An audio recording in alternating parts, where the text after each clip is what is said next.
Thank you for staying with us on Prime Morning. Hello, I'm Gary Al Smith, and this is The Sport. Today, we are not doing a regular sports news update. We'll save that for later.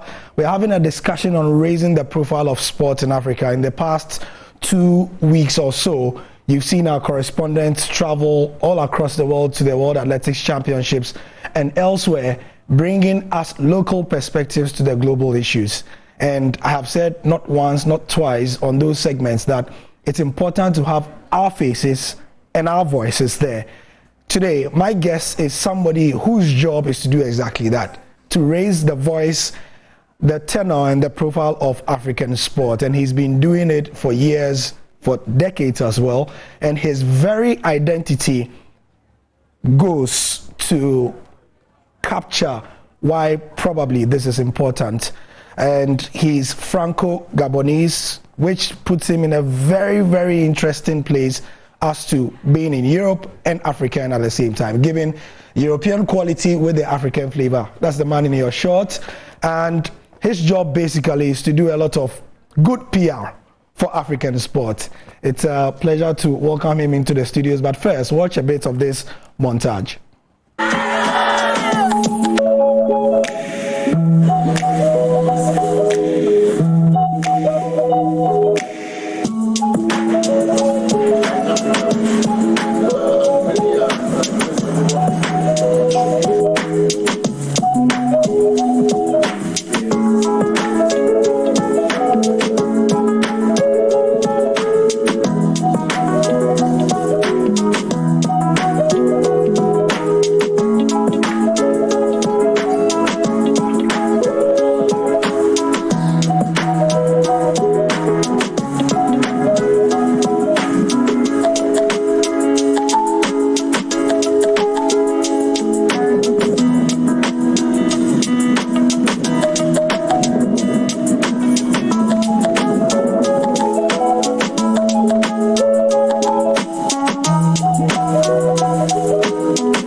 Right, so Nicolas Pompigne-Mognard, thank you for joining us here on Joy Prime. Thank you for having me, Gary. Thank you. How long have you been in Ghana?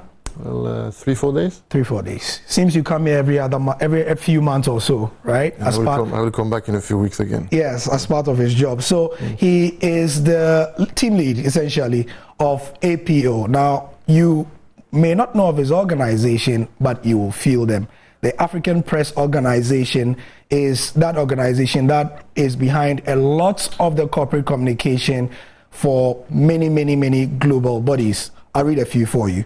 So, to begin with, they are the Pan-African Public Relations Agency of FIFA, the Pan-African Public Relations Agency of the NBA, the Pan-African Public Relations Agency of the Basketball Africa League, the Public Relations Agency of the World Football Summit, which is the world's largest convention on the football industry, the official public relations partner and sport marketing agencies of World Rugby's African Association, Rugby Africa, and so many things. Now, what I realized, first of all, looking at what APO does, I mean, being in the sports industry, I know exactly what you do, but in your own words, would you say what I have said is correct, that you give a voice to African sport at the global level?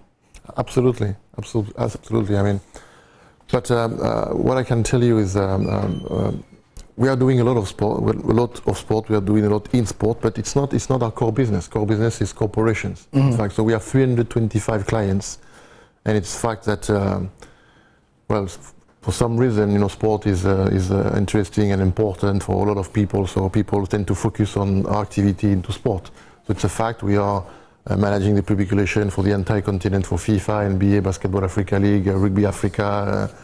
Sure, it's more visible, but we're also managing, and that's our core business, the public relations for companies like Canon or Nestle or the Jack Ma Foundation. We are working for the African Development Bank, Islamic Development Bank, the Catholic Church, etc., etc. So we're doing a lot of different things. I think it's one of the specificities of APO Group. We have two business units, press release distribution and public relations, and we are Pan-African in everything we do, and serving 325 clients. We're serving a lot of different industries, a lot of different sectors, events, Africa Energy Week, Africa Tech Festival, etc., etc. But when it comes to sport is special to us because there are a lot of different ways to show the world another image of Africa, to rebalance the narrative about Africa. We all know that the international media have a tendency to focus on the bad news. I'm sure as we speak, 90% of the media coverage for the international media on Africa is the coup in Gabon, right? But Africa is not a country. Sure. Africa is 54 countries, and so out of the 54, you always have 1 or 2 or 3 or 4 countries where indeed you have bad news and conflict, sure. But then there are plenty of good news, and sport is good news. Sport is education, health, conflict resolution, etc. There is rugby outside of South Africa, there is football everywhere, there is basketball in several countries, there is taekwondo, judo. I learned yesterday that here Accra is going to welcome the World Arm Wrestling Championships. We need to do you and I a competition to see who will win, Yeah. So Accra will be the capital of Arm Wrestling Championship in a couple of months or something like that. So Africa is welcoming more and more international sports events. Yeah. We're going to have in Rwanda the World Cycling Championship. That will be next year. Yeah, we're going to have the very first Olympic competition, the Youth Olympic competition in Dakar. That's Egypt, in 2026. Exactly. Egypt announced that they are bidding towards the Olympic Games for 2036, etc. So I mean, sport is to quote the president of Rugby Africa, again, Herbert Mensah, sport is a big business, and so we ventured into that business a few years ago, moving from corporation world to sport world. We now are the leader when it comes to public relation in the sport industry in Africa. There are huge opportunities. It's an industry which is growing. This all comes down to the figures provided by the United Nations. Africa will be 40% of the entire humanity by 2100, and so all the international sport federations see Africa as their future. You have so many talents. If you look at the European Championship, either football, rugby, MMA, etc., you see that the African talents or from African descent, diaspora, or African citizens, yes. are killing it. They are taking over. Exactly, at all the disciplines. NBA is one of the case, not only in fact on the field, but also in the administration. So Africa has much more to offer, but now the idea is for us to grow the business of sport on the continent, so athletes can stay on the continent, make a living on the continent, develop competition on the continent, and so that ecosystem is in the making. We start from where we are starting, let's say, but the potential is just huge. But let me ask you, Nicolas, why is it important that you do what you do? Why is it important to specifically and intentionally tell the African story?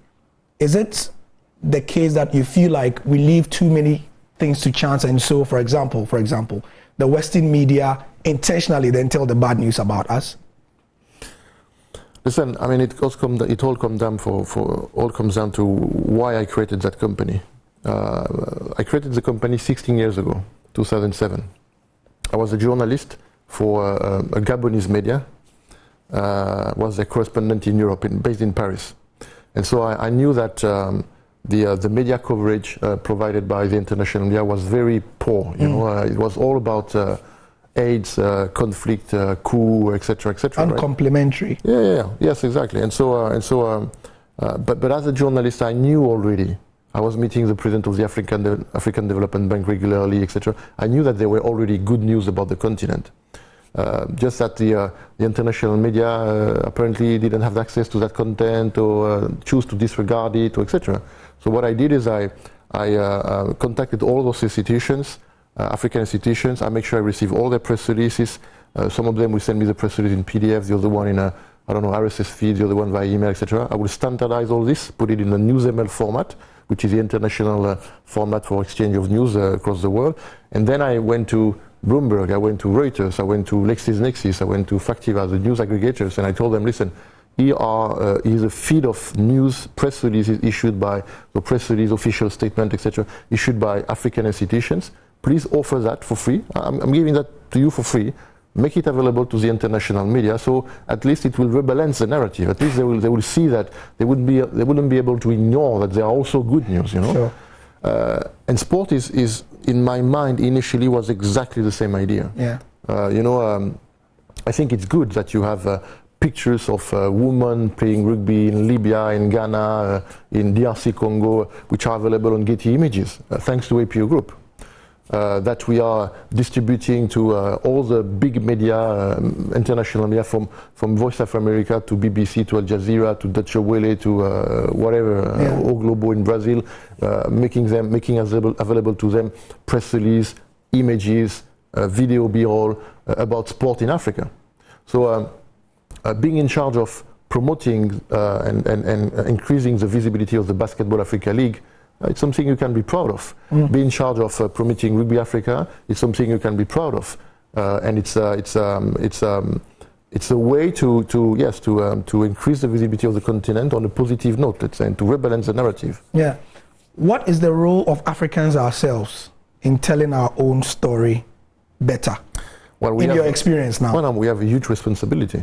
If you don't tell your story, people will tell your story, on your behalf. You may not like it, and this is why one of the things we are doing currently, we started 3 months ago a media relation training program. In fact, it's more than media relation. You could call it a public relation communication program with a very comprehensive curriculum. It's an online training, and currently APO Group is training 100-something communication managers of rugby federations across Africa. So we contacted all the rugby federations, and we asked them to designate 1, 2, 3 person communication managers to receive a training which is provided by APO Group, by our staff. So amongst the staff which are participating to that training, you have Emeka, which is the lead on FIFA, which I think you know very well. We have Yasmina, which is the lead on Basketball Africa League, but we have also a lot of other, we have the lead on Nestlé, etc., etc. So we have very experienced, talented PR people which are giving time. It's a program which is, I think it's 2 times a month, 2 hours, 2 times a month, right? Yes. It's going to last 18 months. It's a very comprehensive curriculum. Our head of strategy participating to that program. So we have very talented people. We also have journalists which will participate to the training. We have a producer from CNN. We have the head of sport at Al Jazeera. We have the head of Lusophone country at Euronews. I mean, we have a journalist from BBC, etc. So we put together a very comprehensive curriculum, and so what it will do is that it will increase the professionalism, the quality of the content, of the communication managers of rugby across the continent, and so we'll have better quality content, more content, and as you know, obviously we will distribute that content, make it available to the media. So it's one of those activities we are doing pro bono to make sure Africa, has a voice. And make sure we spread better good news about the continent. In your experience, again, after doing all this for all this time, do you think there is an appetite for good news coming from Africa in the global media? I'm talking about the International News Organization. Well, but we need to work on it. We cannot just sit. We cannot just sit and watch, right? As I said. So first of all, we always complain they don't like telling good news about us. Then we start working on giving them the news for free, like you said. Then we start training people to tell that news better for free. But you are telling me that there is still not an appetite for that good news. Then maybe we have to start owning our own, global news organizations then. Well, that's another. So there's two fold question here. So first of all, that fight, it's a fight. It's a fight, and it's a big fight. It's a fight which is going to last for another couple of generations. No, forever and ever. There is no doubt. Yeah. And they are. APO and we are not the only one to participate to that fight. You have organizations like Africa No Filter. Pompigne-Mognard, which I acknowledge here. They are doing a great work. There are plenty of other organizations, plenty of other people which are doing whatever they can, playing their part to change the narrative. There's another organization called the African Society of Professionals. I'm sure there are plenty, and it's again there are plenty of people doing the same thing. Eventually, we're gonna do it. I mean, I don't have pretentious or ego or whatever, etc. I mean, we're just playing our part, But I know that that fight is so big, so huge. Well, we are fighting racism. We are fighting. The first thing we are fighting is preconception. And it's come down to colonization, racism, etc. So it's a fight for 1, 2, 3, 4, 6 generations, and it's deeply rooted, So there is a lot to be done again about that. But we need to keep keep pushing. They are in rugby, for instance. We are working with rugby very closely, and the newly elected president of Rugby Africa, which is a Ghanaian, Herbert Mensah, a well-known businessman and sport administrator, during his campaign recently, he was stressing the fact that the governing body of rugby, World Rugby, is giving 5 million to France, 5 million to Ireland, 5 million to UK, while giving 2 million for the entire continent of Africa. And so in Africa you have 37 countries playing rugby. So if you divide 2 million by 37, you have it's 50k dollars. Sure. So on one hand they are giving 5 million to France. On the other hand they are giving 30,000 to I'm talking dollars, euro to a country like Kenya, for instance. And we are supposed to perform. But the problem is when the French Rugby Federation is sending a team to play against Ireland, the flight is 300 euro because your flight is cheap. It's cheap. And there is no visa. Meanwhile, when the Kenyan is going there, But not even that. When Kenya is going to Madagascar, I mean, they have to go through Dubai, whatever, and they have to pay for the visa, etc., etc. So it's a strange world. Yes. It's a strange world. But we also know that if you I have no doubt, I've been there. I know. If you take a Kenyan team or Ghanaian team, you give them the proper nutrition, the proper food, etc. They're gonna. Yeah. If you give them a fair playing field, they are the best in the world. So there is something else. We have something else. So you can see that in MMA. I mean, not that long ago, the 3 champions of the world of MMA were African. I'm not talking from African descent. I'm talking African citizens. You see, we're discussing about the increasing number of players in the NBA, etc., etc. I mean, I was meeting with the president of Rugby Africa, Herbert Mensah. We were meeting the president of the French Rugby Federation a few days ago in Paris, and he was telling us that in France you have 1,200 African rugby players. So 1,200 African which are playing rugby in France. I mean, the idea is to create a world where they can play rugby in Africa, just like the Basketball Africa League is doing, to allow basketball players to play basketball in Africa. And so to do that, we need to create an entire ecosystem. As Herbert Mensah is saying always, he was attending a Bloomberg event. He was a speaker at a huge Bloomberg event, Africa in Morocco. Africa is a business. And it's time we start to look at Africa as rugby, sport, etc., as a business. So it's with people like Herbert Mensah, people like Amadou Galofal, which is the president of Basketball Africa League, that eventually we're going to get there, offering opportunities for African athletes in Africa. Yeah. There is a lot to be done. But I mean, in 10 years, you will invite me again, and we'll see the change. Hopefully. We're all doing our bit to tell the African story better. So Nicolas Pompigne-Mognard is the CEO of APO, African Press Organization. He tells a very funny story that the organization became so well known, and for those of you who have studied PR is not loud necessarily. You feel it, you don't see it.